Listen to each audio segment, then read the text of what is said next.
Dans le public, qui a déjà utilisé Unreal? Ah, c'est plaisir. Qui joue à Fortnite?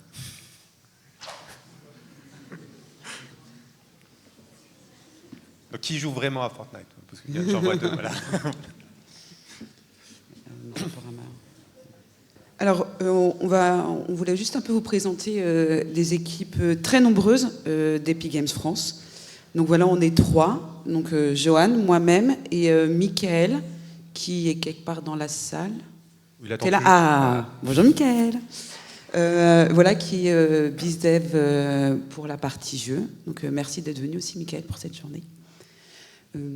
Juste, dans la manière dont on est organisé, on a des équipes business donc qui vont s'occuper des liens directement avec les studios dans les différentes industries, et l'équipe éducation où nous on travaille dans absolument tous les sujets.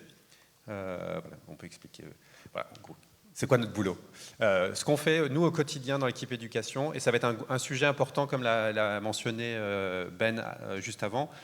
Ce qu'on voit aujourd'hui, c'est que l'un des grands freins dans l'adoption, alors même pas d'Unreal, mais vraiment des questions du temps réel et d'utilisation des technologies du jeu vidéo en dehors du jeu vidéo, c'est le manque de gens qui sont formés et même de compréhension des enjeux. Donc une grosse partie du focus d'Epic est vraiment sur les sujets d'éducation.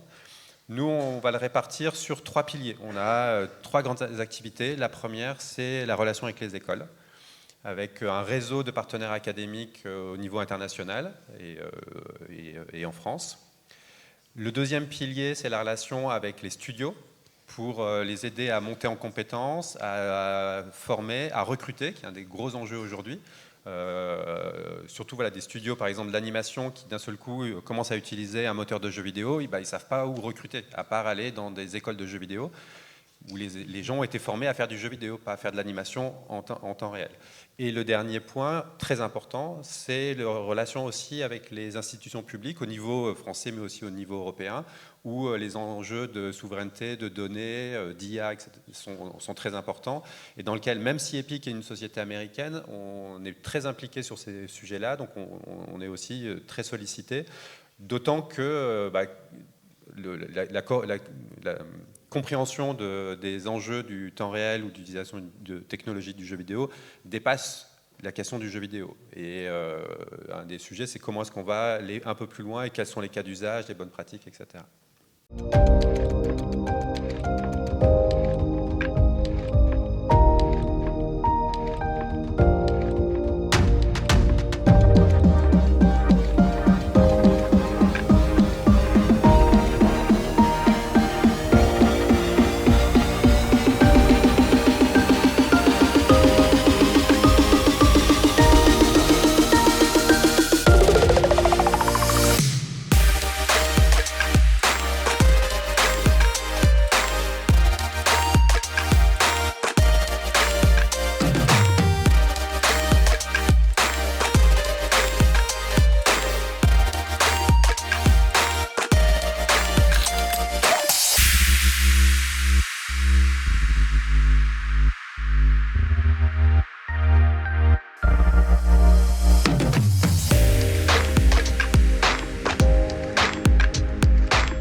Voilà, pour tous les étudiants qui sont dans la salle, peut-être qu'un jour votre jeu de fin d'études pourra être dans cette petite vidéo que propose Unreal à peu près une fois par an pour mettre en valeur les jeux proposés par les étudiants qui sont faits sous Unreal. S'ils n'ont pas, allez voir votre équipe communication pour s'assurer qu'ils nous l'aient envoyé. Ça, c'est toujours le sujet. Pourquoi on n'est pas ? Parce qu'on ne savait pas. Pour commencer cette séance un peu jeu vidéo, je vais vous faire une petite présentation rapidement pour approfondir un peu ce que disait Ben sur Unreal Engine, sur UEFN. Puis après, vous aurez le studio Traversé qui vous proposera un retour sur l'utilisation d'Unreal Engine dans un studio de jeux vidéo et dans une optique de réinsertion. Et enfin, vous allez avoir Stéphane Biava qui fera une petite performance live sur comment créer une expérience sur UEFN. Normalement, on a une très bonne connexion Internet qui permet de pouvoir le faire. Et encore merci aux équipes techniques d'avoir pu répondre à tous les enjeux que demandait cette présentation. Alors, si vous voulez faire un jeu, vous avez deux manières.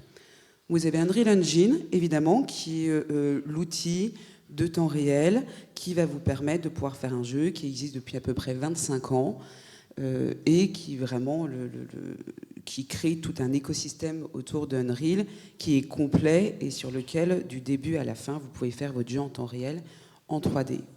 Et depuis un an, Epic Games propose un nouvel outil qui s'appelle UEFN, donc Unreal for Fortnite, qui vous permet d'avoir une partie des fonctionnalités d'Unreal, mais de pouvoir après directement publier dans Fortnite. Ce qui vous permet d'avoir accès tout de suite aux 70 millions d'utilisateurs mensuels de Fortnite. Donc, quand on parle de Unreal, voilà. Donc, j'ai un peu la même slide de Ben, de quoi on part au début d'un jeu vidéo il y a plus de 30 ans et à quoi on arrive. L'idée, c'est de se dire, et toute la base d'Unreal Engine et du moteur Unreal Engine, c'est vraiment de proposer, et c'est sa force première, une qualité visuelle. C'est de toujours pousser au maximum la qualité visuelle qui peut être proposée. Unreal Engine, ça a été créé il y a 25 ans.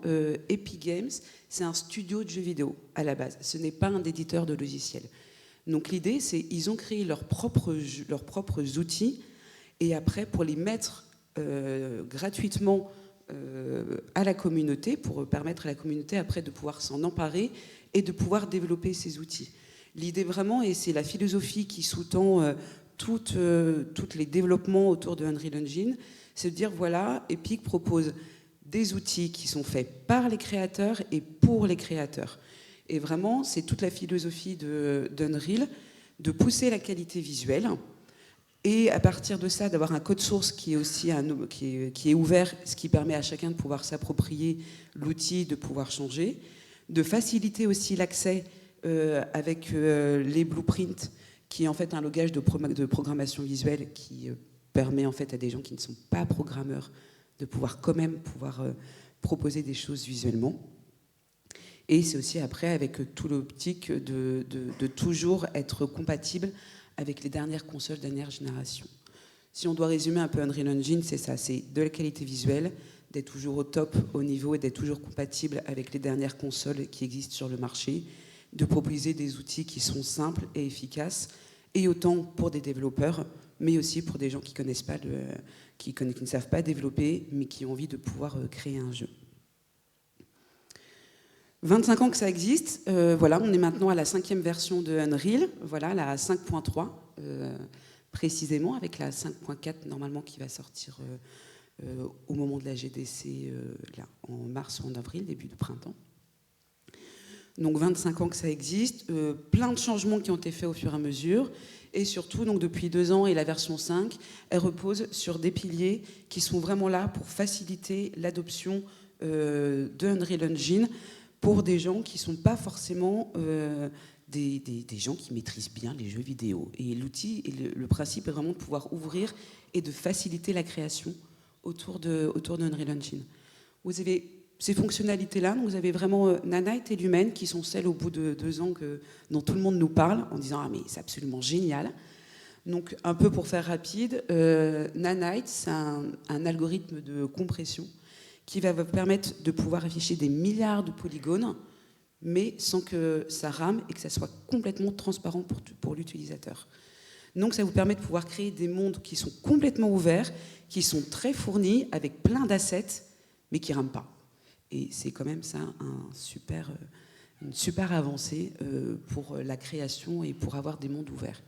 Et tout ça, c'est géré aussi avec un système qui s'appelle Lumen, de gestion globale de la lumière, de la scène, et ce qui permet comme ça pour tous les gens qui ne savent pas faire du lighting, parce que ce qui est quand même une spécialité particulière, mais ce qui permet quand même de pouvoir proposer une belle scène autour de vos créations. C'est un jeu qui est en monde ouvert. Une autre des fonctionnalités importantes, c'est que ça permet en fait systématiquement, Unreal va vous permettre de pouvoir redécouper votre scène, ce qui va permettre après de pouvoir afficher exactement ce que les développeurs ont besoin. Et donc en fait, ça permet la gestion dynamique d'un monde ouvert. Ce qui revient avec Nanite, et l'idée en fait qu'à chaque fois, il faut que ça soit facile et simple et que vous ayez accès, vous, en tant que créateur, directement à la partie dont vous avez besoin, et pas forcément de courir partout. Toute la force aussi d'Unreal Engine, c'est une intégration, c'est de proposer des outils qui sont complets, et déjà par l'intégration des contenus au travers de Fab.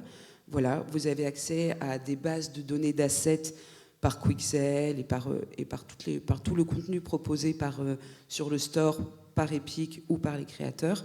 Et c'est hyper facile de prendre l'asset qui existe et hop, de le mettre directement dans Unreal. Donc c'est très fort en termes de contenu. Et c'est aussi des outils qui sont directement dans la version 5 avec le rig et l'animation qui vous permet directement de pouvoir riguer et d'animer dans Unreal. Et enfin, surtout aussi, un des principaux changements entre la version 4 et la 5, s'il y en a qui ont déjà utilisé la version 4, c'est toute la refonte de l'interface.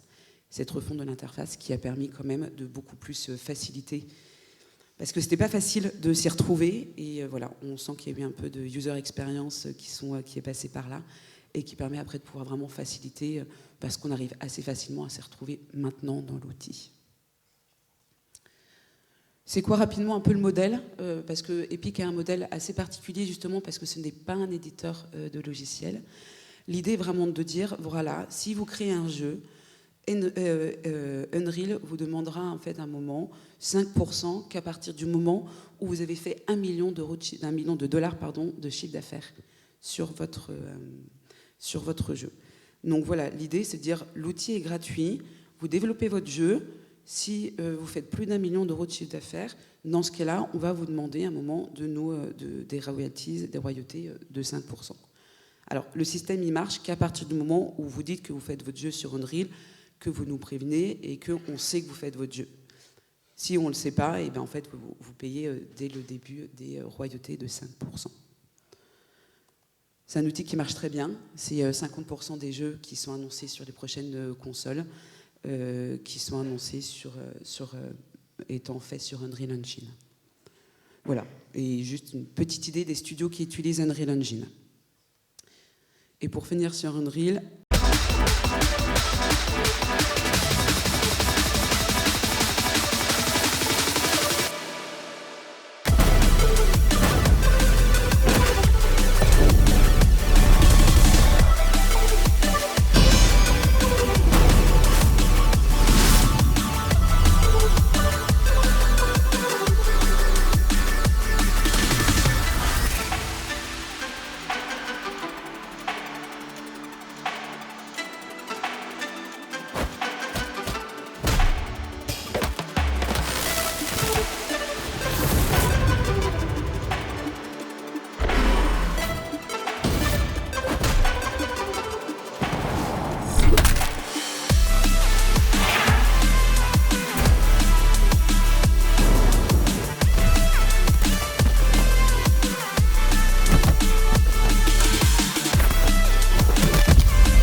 Donc c'était une petite vidéo de présentation des différents jeux existants sous Unreal. Je vais faire maintenant un petit focus sur UEFN. Donc pour ceux qui ne connaissent pas Fortnite, ça existe depuis à peu près une dizaine d'années. Et c'est vraiment l'idée de partir, ce que c'était, c'est un petit mode Battle Royale qui était proposé par Fortnite sur une île avec un gameplay qui existait que sur Fortnite. Mais ça, c'est que la partie un peu immergée de l'iceberg.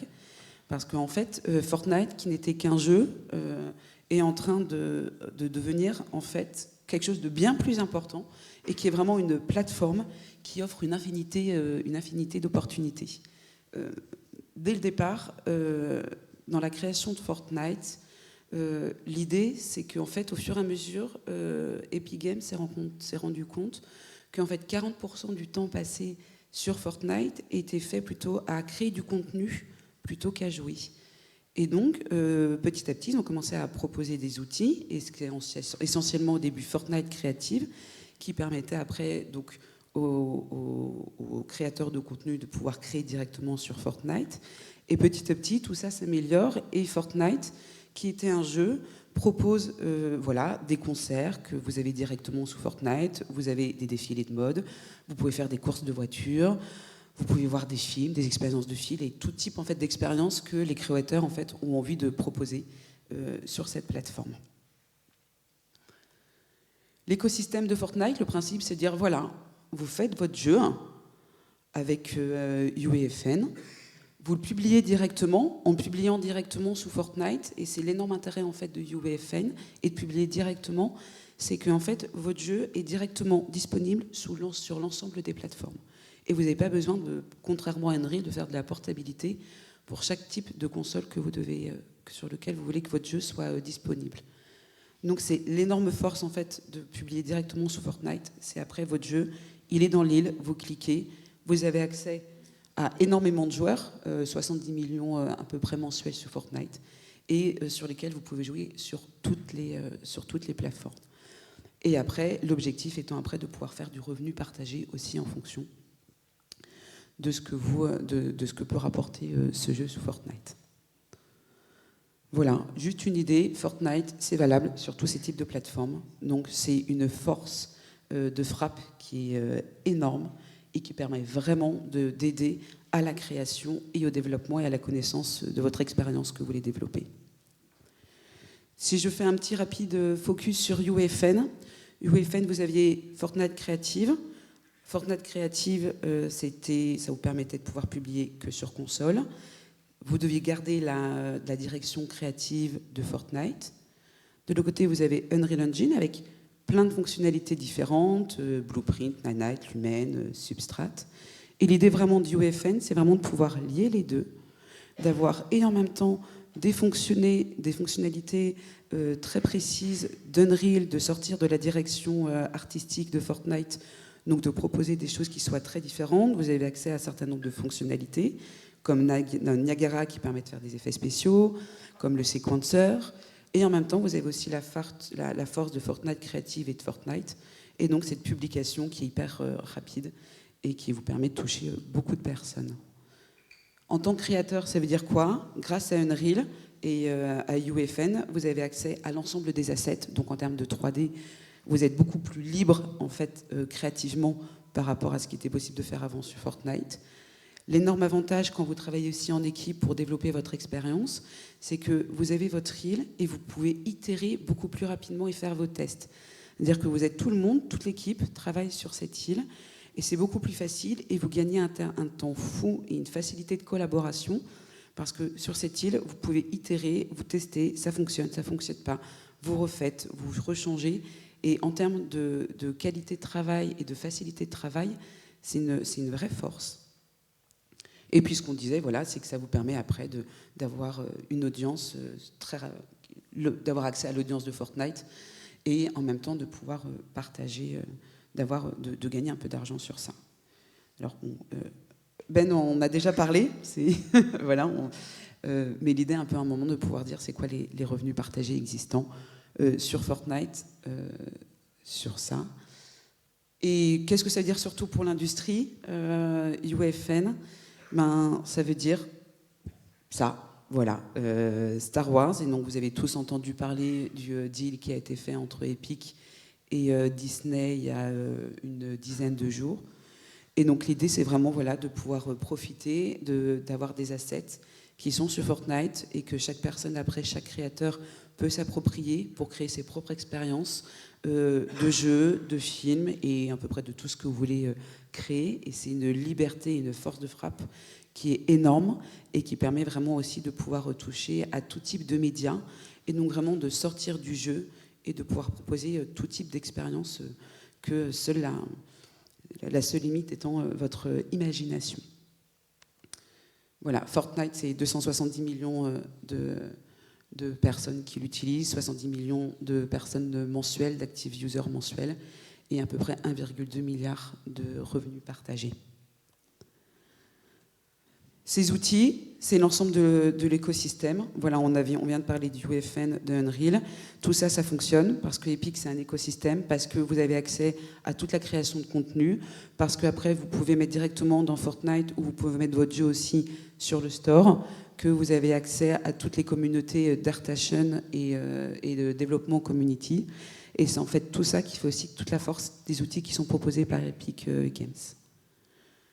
Je vous conseille, si vous vraiment voulez en savoir plus, n'hésitez pas à aller sur le Dev Community. C'est une communauté qui est très active avec énormément de contenu. C'est là où vous trouverez tous les tutos si vous voulez commencer sur UEFN, commencer sur Unreal, savoir quelles vont être les différentes fonctionnalités qui sont présentes sur la 5.3, sur bientôt la 5.4. Et elle est très active avec plus de 300 000 personnes qui sont dessus. Les roadmaps sont publics, donc voilà, si vous voulez savoir quelles sont les prochaines fonctionnalités qui seront disponibles sur Unreal, Fortnite, sur UEFN, vous pouvez aller voir. Et voilà, je vous remercie beaucoup de votre attention.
Ok, super.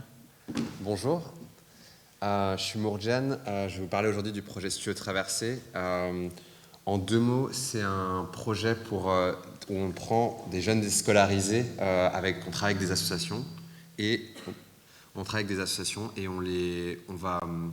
les faire créer un jeu vidéo tous ensemble pendant 6 mois ou quelques jours selon les formats des ateliers. Et on utilise notamment Unreal Engine, donc c'est pour ça que je viens vous parler aujourd'hui. Donc je suis un peu stressé, je vais essayer de me détendre un petit peu. Mais donc pour moi c'est important de pouvoir partager le projet aujourd'hui. Ce projet il a une grande importance pour moi.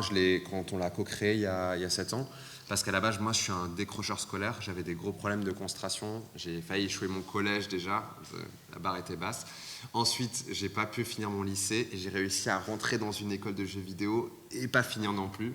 J'avais des gros problèmes pour pouvoir finir mes devoirs, pouvoir réviser, me concentrer globalement.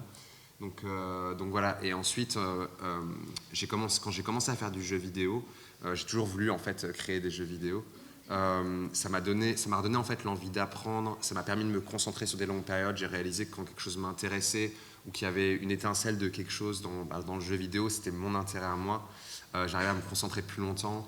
Et voilà. Et depuis, le jeu vidéo m'a apporté beaucoup de choses parce qu'aujourd'hui j'ai cofondé mon studio, Rêve Studio, un studio de jeux vidéo que je vais vous présenter, qui est à l'origine du projet Studio Traversée aussi. Et ironie du sort, maintenant j'enseigne à des étudiants en master en sciences de l'éducation. Comment les jeux vidéo peuvent aider pour l'éducation. Un peu ironique. Donc, de quoi je vais vous parler aujourd'hui? Alors, donc je vais d'abord vous introduire au projet Studio Traversée, donc studio de jeux vidéo pour les jeunes déscolarisés. Ensuite, je vais vous parler de l'approche pédagogique qu'on a, qui est assez particulière. C'est aussi un projet de recherche en même temps. Est-ce que le son est bon? Je m'entends. C'est bon? Ouais. Ok. Donc le fonctionnement et l'approche pédagogique qu'on a, parce qu'on a à la base, c'est aussi un projet de recherche avec le CNRS. On a développé des méthodologies juste pour les jeunes, parce que c'est pas facile de créer un jeu vidéo, donc encore plus pour des jeunes déscolarisés. Donc comment on fait? Je vais vous expliquer. Pré-production, donc quand les jeunes s'assoient, ils réfléchissent à leur jeu, et comment est-ce qu'on gère ce genre de choses-là. Ça me permet d'introduire comment on fait, vraiment on met les mains dans le cambouis. Et là, on va parler un peu d'Unreal Engine, enfin pas mal même d'Unreal Engine. On va aussi, je vais vous montrer un peu comment on fait rapidement pour la 3D, le game design et d'autres choses comme ça. Et enfin, la post-prod. Et si vous avez des questions, on pourra avoir un moment pour échanger. Donc, j'ai préparé la présentation pour des gens qui, dans ma tête, je me suis dit que peut-être que tout le monde ne savait pas exactement comment on faisait des jeux vidéo. Et si je disais genre behavior trees, blueprint, etc. Donc, je me suis préparé un peu à vous expliquer. Pour ceux qui connaissent déjà, désolé pour vous. Mais voilà, je vais essayer de définir certains de ces termes qui ont été mentionnés en plus ce matin. Donc ça tombe bien. Alors, donc d'abord, le studio de jeux vidéo, le vrai studio de jeux vidéo avec des adultes qui créent des jeux vidéo, le studio qu'on a cofondé, Rêve Studio. On a un studio qui est spécialisé du coup dans les expériences de haute qualité et les expériences éducatives. On utilise beaucoup Unreal Engine, on est assez fan du moteur pour des raisons que je vais vous expliquer après, mais c'est un moteur qui, en tant que studio de jeux vidéo, est très agréable à utiliser. Que ce soit dans l'interface, dans les outils qui sont mis à notre disposition. Il y a énormément de choses pour nous qui nous facilitent la vie. Et nous, on a juste envie d'être créatifs. Et on n'a pas envie qu'il y ait il ne faut pas trop qu'il y ait de barrières à notre créativité en fait, pour y arriver. Et c'est important pour les jeunes aussi, les jeunes déscolarisés dont je vais vous parler après. Parce qu'eux, ils ont une idée, il faut qu'ils se mettent sur un outil qu'ils puissent commencer à créer immédiatement. Donc il y a un thème dans ce que je dis. Donc voilà. Dans les projets récents qu'on a fait en tant que studio de jeux vidéo, on a travaillé, là on vient juste de finir la deuxième version d'un jeu pour Harvard. C'est un jeu web pour les étudiants d'Harvard qui veulent apprendre le français. On a fait un clip de musique, d'ailleurs sur Unreal Engine 5 quand il était encore en alpha. C'était une sacrée tâche, et que tout le monde ne savait pas exactement à quoi ça ressemblait, etc. Et on a profité du fait qu'on pouvait mettre autant d'assets qu'on voulait pour une fois, sans que notre ordinateur explose. Et on a packé plein d'assets, on a fait un clip de musique pour Amsem Record. On a travaillé pour PowerZ, qui est un open world éducatif, qui est aussi sur Unreal Engine. Et donc on a travaillé sur la partie tech, on a reformaté aussi le cœur de la la pédagogie de leur projet, tout ce qui est système d'expérience, pour que les jeunes ils voient où est-ce qu'ils apprennent, etc. Vraiment encore cette double compétence pédagogie jeux vidéo. Et on fait nos propres IP, des jeux vidéo et des choses comme ça. Donc ça c'est juste quelques projets récents, mais on a fait beaucoup de projets depuis les 7 ans. On on a fondé le studio. Maintenant, on arrête de parler de Rêve Studio, on parle de Studio Traversée. Je vais essayer de différencier les deux pour que ça ne soit pas trop confusant. Donc c'est un projet, donc, comme je vous disais, où les jeunes ils se mettent tous ensemble pour créer un jeu vidéo, généralement un jeu vidéo de 5 à 10 minutes, parce que c'est ce qu'on peut faire, quoi. C'est un jeu vidéo où on arrive au niveau qu'eux ils veulent atteindre visuellement, en termes sonores, de programmation, mais le contenu est restreint parce qu'ils sont en général entre 5 et 20 dans les ateliers. Donc voilà. Je vais expliquer un peu ce que c'est quand on dit jeunes déscolarisés, qu'est-ce que ça veut dire. Je vais vous expliquer un peu la pédagogie engageante et innovante fondée sur des données probantes. C'est évidemment une pédagogie qui est tournée sur le projet. On ne leur donne pas de cours parce que pour les jeunes déscolarisés, les cours, ça ne marche évidemment pas du tout. Donc il faut qu'on fasse émerger la motivation et qu'ils apprennent par eux-mêmes. On a créé des méthodologies autour de ça. Après, là, je parle beaucoup pour présenter le projet, mais ce serait pas mal qu'on donne la parole à des jeunes déscolarisés pour qu'ils présentent le projet eux-mêmes. Donc je vais vous montrer une vidéo qu'on a faite, c'était en 2019. Et le projet, en fait, il existe depuis le début du studio, de notre studio de jeux vidéo. On passe une partie du temps du studio à faire Studio Traversée avec les jeunes déscolarisés. On l'a créé, on a commencé dès les premiers jours de notre studio de jeux vidéo, on a commencé ce projet. Donc voilà. Dans cette vidéo, la musique, elle est faite par un des jeunes et le montage, il a été assisté. Il y a des jeunes qui ont supervisé un petit peu le montage avec les professionnels. Et au début, je vais un peu parler. Après, vous entendrez les jeunes parler de leur expérience du Studio Traversée. Studio Traversée est un atelier de création de jeux vidéo encadré par l'association Rencontre 93 et le CNRS. C'est une aventure humaine unique qui permet à ces jeunes de maîtriser un art qui pourra déboucher un jour sur un métier. C'est vraiment un très gros travail, ne serait-ce que de faire un jeu vidéo. Parce qu'après on voit l'extérieur et aussi on voit l'intérieur en fait du Studio Traversée. Mon jeu c'est un parcours en gros. Je pense pas apprendre beaucoup de choses à Studio Traversée. Ça me fait apprendre déjà comment on peut créer des jeux, comment on fait les montages, tout ça. C'est bien, c'est cool. Ce que j'ai appris sur Studio Traversée, c'est principalement l'animation. Mais j'ai appris aussi un peu de tout. Ça m'a apporté, ça m'a fait grandir un peu, ça m'a fait oublier les problèmes. J'ai appris beaucoup de choses, on en apprend tous les jours. Voilà.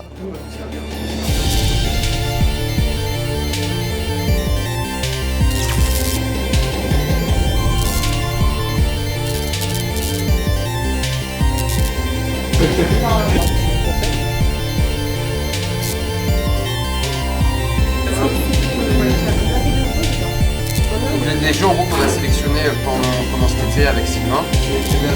En mêlant art, technique et travail d'équipe, Studio Traversée, c'est une expérience unique qui permet de donner du pouvoir à ces jeunes.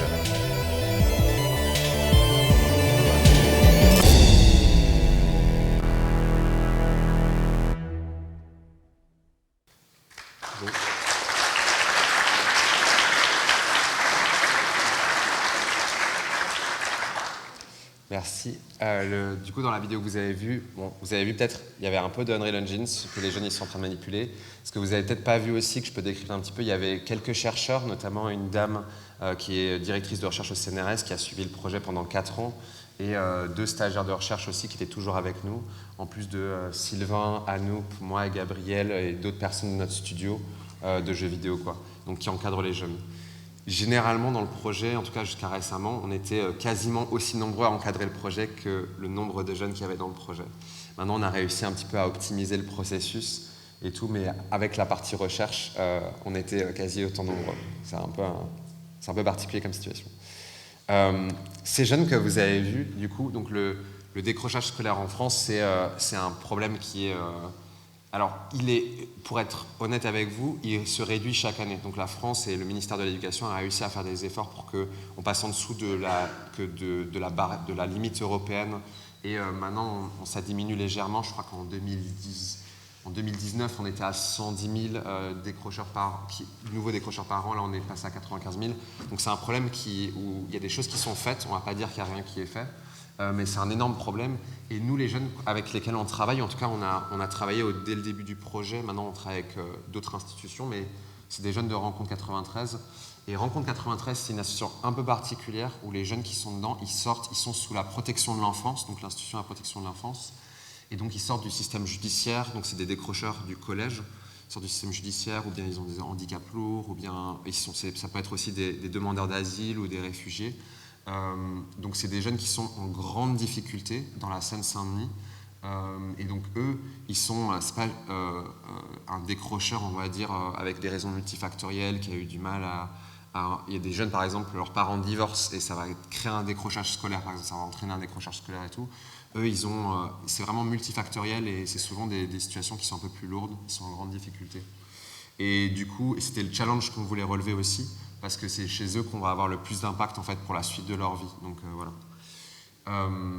Et donc ces jeunes-là, le constat, et notamment du psychologue de la structure là-bas, sans dire que ça vient de la recherche ou autre, mais c'est une réalité si vous êtes au contact de ces jeunes, ils n'ont pas vraiment un sas créatif. Donc, et c'est pas le plus gros problème qu'ils ont, mais le fait de ne pas avoir un sas créatif, ça fait qu'en fait, on leur dit en permanence, au quotidien, tout ce qu'ils ont à faire, parce qu'il faut qu'ils réintègrent le système scolaire ou bien la vie active, etc.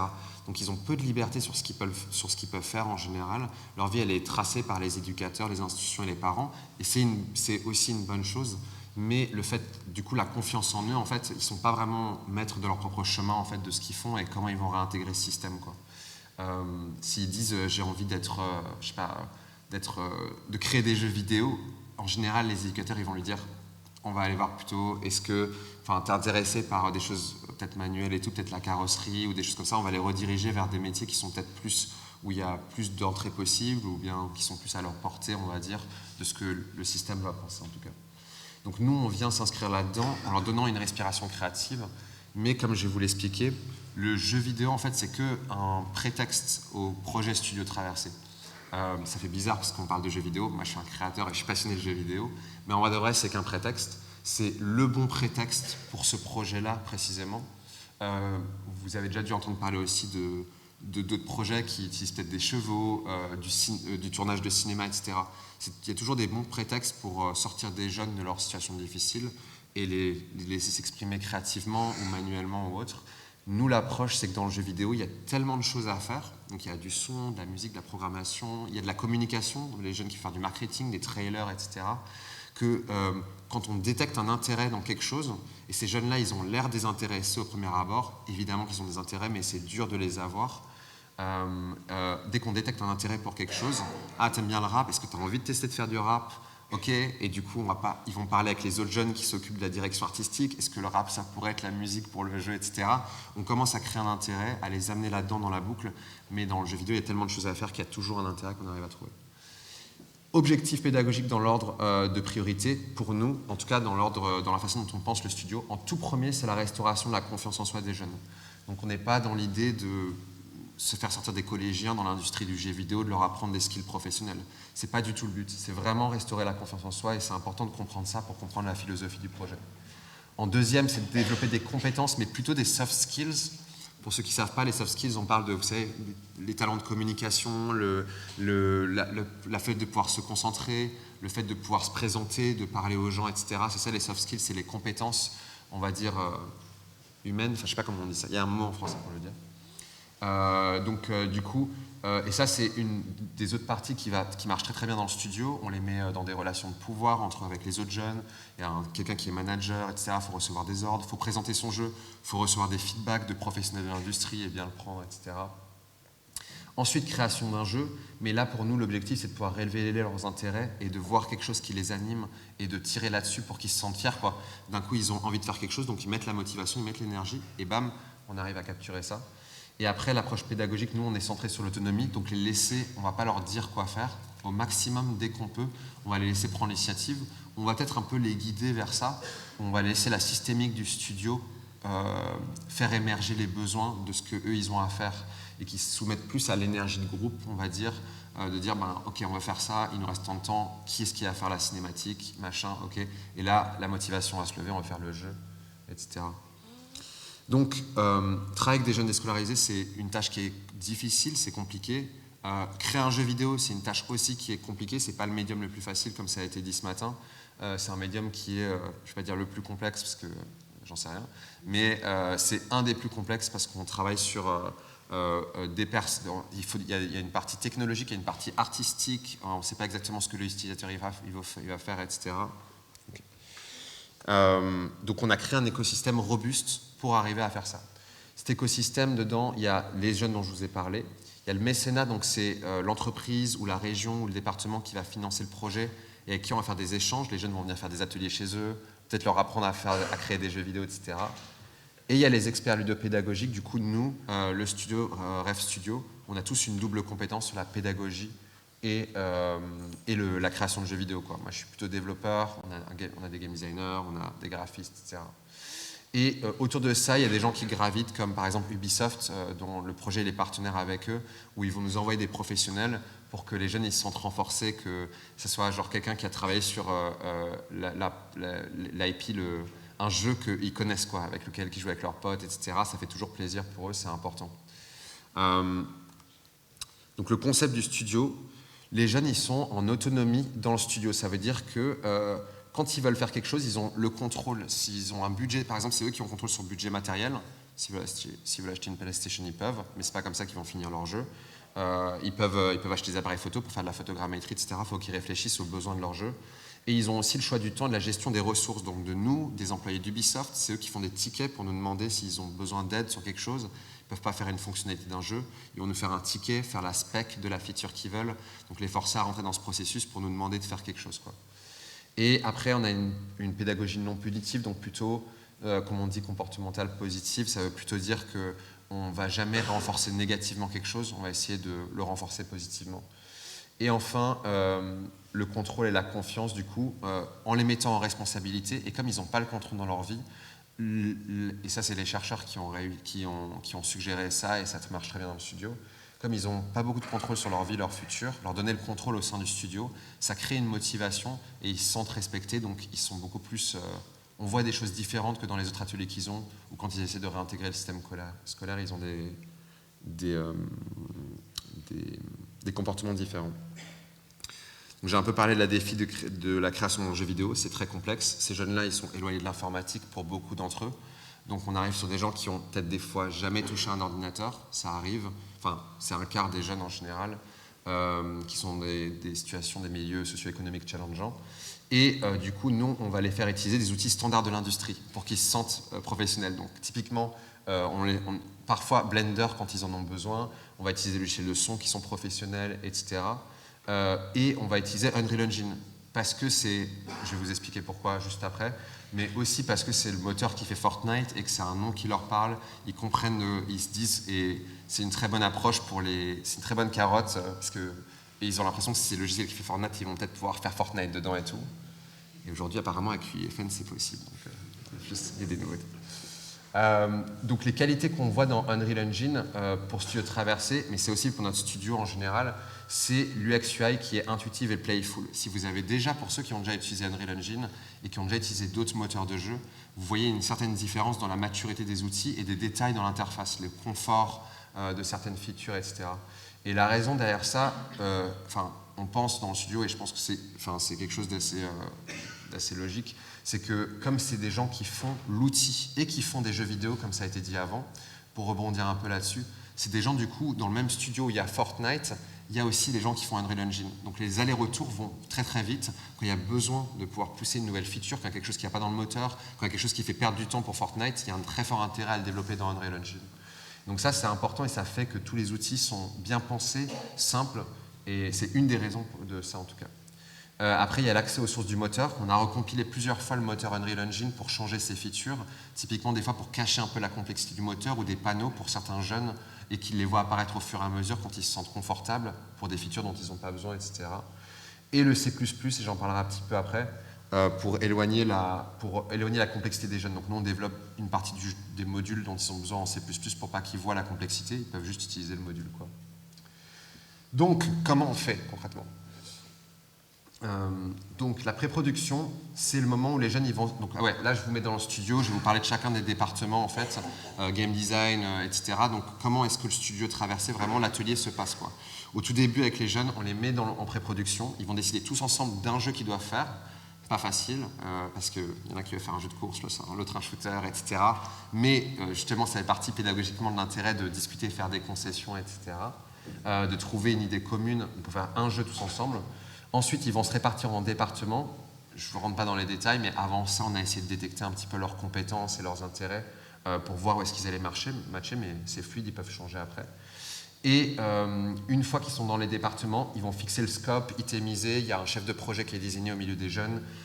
Et pour que nous, avec les conseils qu'on leur donne du coup en tant que studio mature, mais aussi les professionnels d'Ubisoft, ils vont pouvoir s'assurer que le scope il est réalisable.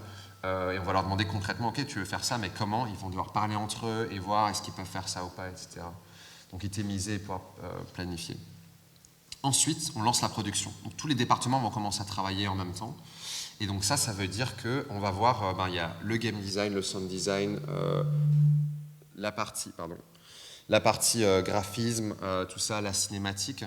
Tout ça, il y a un département à chaque fois qui s'occupe de chacun de ces objets-là et ils font ça en parallèle et ils doivent communiquer entre eux. Vous connaissez, genre quand on fait une production, il y a des interdépendances entre des choses, en sachant qu'il y a un goulot d'étranglement à la fin qui est forcément le moteur de jeu. Ici, chez nous, c'est toujours Unreal Engine, mais à la fin, le son, il doit aller dans le moteur de jeu, les graphismes, ils doivent aller dans le moteur de jeu, tout à la fin doit aller dans le moteur de jeu.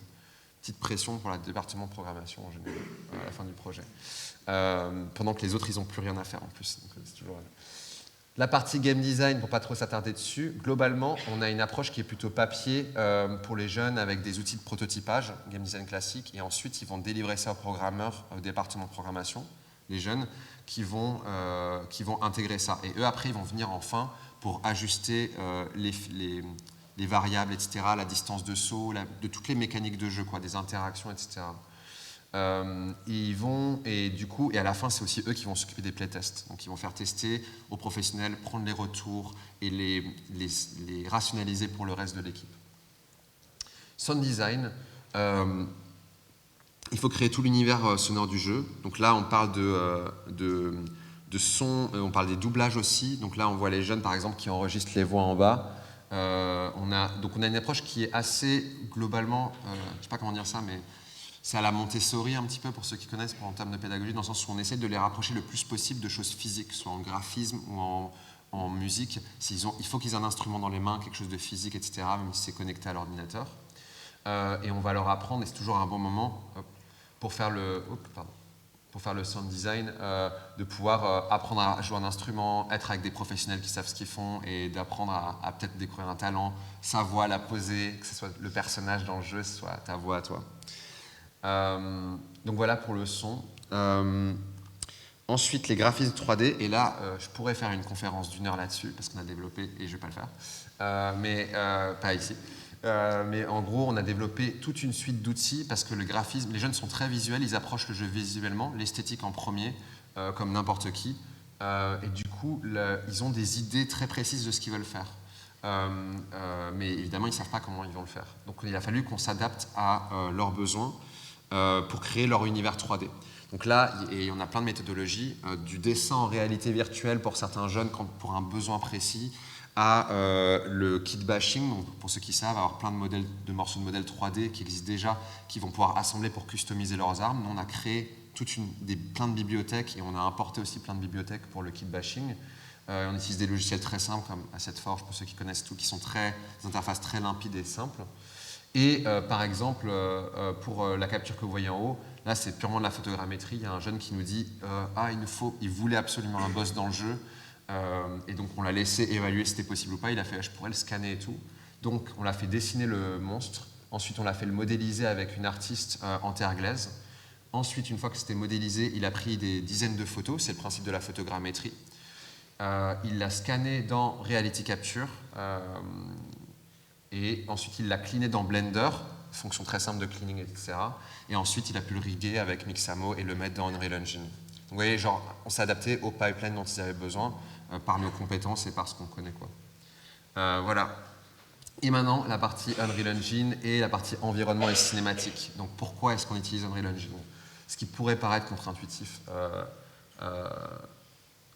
Donc, la première partie, donc créer les environnements. Pour nous, on a vu les jeunes quand ils arrivent dans Unreal Engine, ce qui est intéressant, c'est que la création d'environnement, c'est un outil qui est déjà de base nativement dans Unreal Engine, et c'est des pinceaux en fait, un pinceau pour pouvoir tirer des montagnes, pour creuser le lit d'une rivière, un pinceau pour pouvoir dessiner une forêt, le foliage, etc. Donc c'est extrêmement intuitif. Nous, tout ce qu'on a à faire pour peindre des textures sur le terrain, c'est d'importer des textures de base pour qu'ils aient tout ce qu'ils veulent sous les yeux, pouvoir cliquer, dessiner, etc. Donc ça c'est un outil qui est vraiment simple, intuitif. Il est fait aussi pour les artistes et donc pas forcément pour des programmeurs, des gens qui ont... il est fait pour des gens qui veulent juste venir créer leur monde, le mettre en scène visuellement. Donc c'est assez straightforward, quoi. La programmation. Donc la programmation, là, c'est... Donc j'ai juste fait une petite comparaison pour vous montrer. Ce matin, il y a quelqu'un, je crois que c'était Agathe, qui a parlé de blueprints. C'est quoi la programmation dans Unreal Engine? Donc le langage qui est le plus utilisé, en tout cas par les studios de petite et moyenne taille, c'est les blueprints, je pense, en tout cas. Et c'est ce qu'on voit à droite là. C'est un langage de programmation visuelle. À gauche, j'ai fait l'équivalent en programmation, si on voulait faire ça par exemple, dans un autre langage de programmation. Et pour nous, le gros avantage évident, si vous le voyez, pour ceux qui programment, c'est que pour que les jeunes puissent travailler, on s'évade de la syntaxe. Les points-virgules, les accolades, les parenthèses, tout ça, on s'évade de ça. Et c'est très visuel. On va de gauche à droite pour la direction de comment le code il s'exécute. Enfin, tout est extrêmement simple et limpide pour eux. Donc ça, c'était assez pratique. Dans les premières années de Studio Traversée, ils devaient coder les tout par eux-mêmes et le reste, ils nous demandaient des tickets, donc on avait énormément de tickets de features à développer. Donc ce qu'on a fait, c'est qu'on a collecté les features les plus communes qu'ils demandaient et on a créé les game blocks qui sont un système qu'on a. Je vais finir rapidement. C'est un système qu'on a en gros avec une cinquantaine de mécaniques de jeu qui peuvent assembler, paramétrer dans le moteur de jeu par lui-même. On a fait ça en C++, donc ils ne voient pas le code qui est derrière, ils voient juste les features qu'ils peuvent assembler pour créer, et c'est eux qui peuvent faire ça dès le début du jeu, quoi. Ensuite, je vais peut-être passer sur les behavior trees, mais pareil, Unreal Engine, très simple pour faire le comportement d'un ennemi qui soit limpide, transparent, et ils peuvent commencer sur papier, aller dans le behavior tree avec les fonctionnalités qu'on a déjà préparées, et ça fonctionne. Et l'outil de cinématique permet juste de drag and dropper des caméras, des animations. Donc aussi très simple de commencer. On a créé des matériaux pédagogiques pour les aider quand même, mais globalement très simple et limpide pour qu'ils puissent faire leur propre film, trailer et matériel de promotion, quoi. Et enfin, il y a d'autres choses qui font que... Mais j'ai déjà parlé un petit peu de tout ça, notamment la collaboration en Perforce qui rend l'atelier beaucoup plus simple pour pas qu'ils écrasent le travail des uns des autres. C'est très visuel dans Unreal Engine, qui travaille sur quoi, à quel moment, et quel fichier tu peux pas toucher, quoi. Donc voilà, et la post-prod, c'est le moment où on présente les choses à nos partenaires, ils vont présenter ça à leur institution, aux autres jeunes, etc., du projet. Et c'est le moment aussi, c'est un moment important pour eux, pour qu'ils puissent prendre confiance en eux, quoi. Ils ont fini le jeu vidéo, tous ensemble, voilà. Et donc on va aussi faire des ateliers chez les gens de la région ou des entreprises, où ils vont leur faire présenter le jeu, leur faire tester des expositions, comme on a fait à la BNP par exemple. Donc voilà, et du coup, l'équipe qu'il y a derrière, notre équipe à Rêve Studio, les chercheurs qui ont accompagné le projet au fur et à mesure des années, qui nous ont aidés à formater cette pédagogie qui était faite et custom-made pour eux. Et voilà, merci beaucoup. Et je voudrais remercier...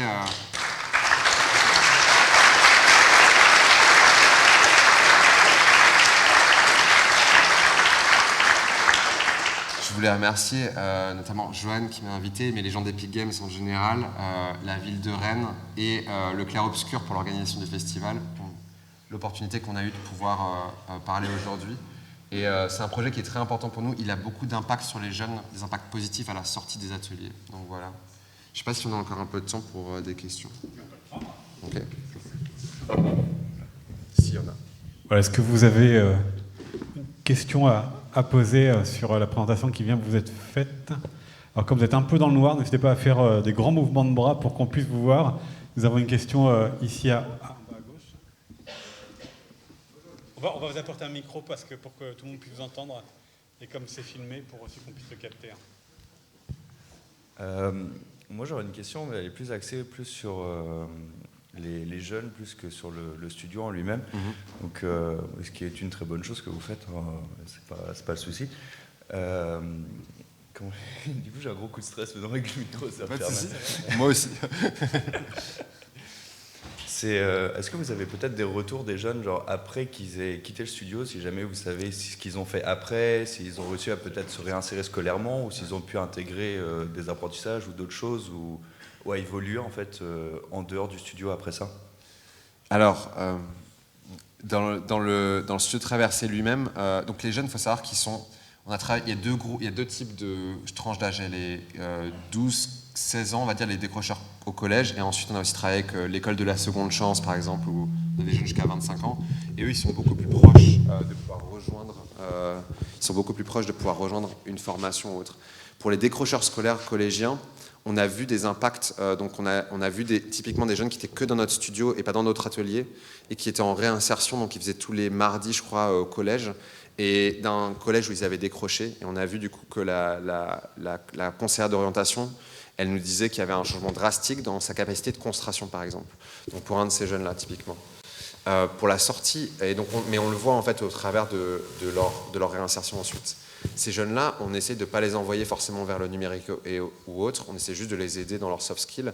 Mais il y en a plusieurs, on va dire, il y a toujours genre un quart, un tiers, ça va créer une inspiration et tout, et qui vont rejoindre. On a des jeunes depuis 2017 qui sont maintenant graphic designer pour le web. Il n'y a personne qui a rejoint l'industrie du jeu vidéo. Il y en a un qui essaye de rentrer en école d'animation là actuellement, parce c'est un jeune qui est rentré, qui est arrivé, c'est un réfugié qui était venu chez nous, parlait pas français, pas anglais, donc les interfaces, voilà. Il a pris Blender en main comme ça, et il a commencé à animer avec Blender extrêmement rapidement. Donc on s'est dit, bon, voilà. Et donc là, il essaie de rejoindre une école d'animation. Donc voilà, mais c'est jamais trop l'objectif de les pousser vers la formation, mais on sait que ça a des effets positifs vers des formations parallèles, quoi, on va dire, comme je disais, graphic designer ou des choses comme ça. Et puis est-ce qu'il y a éventuellement une deuxième question ? Tout en haut à droite. À l'opposé. Donc on va faire une chaîne pour passer le micro.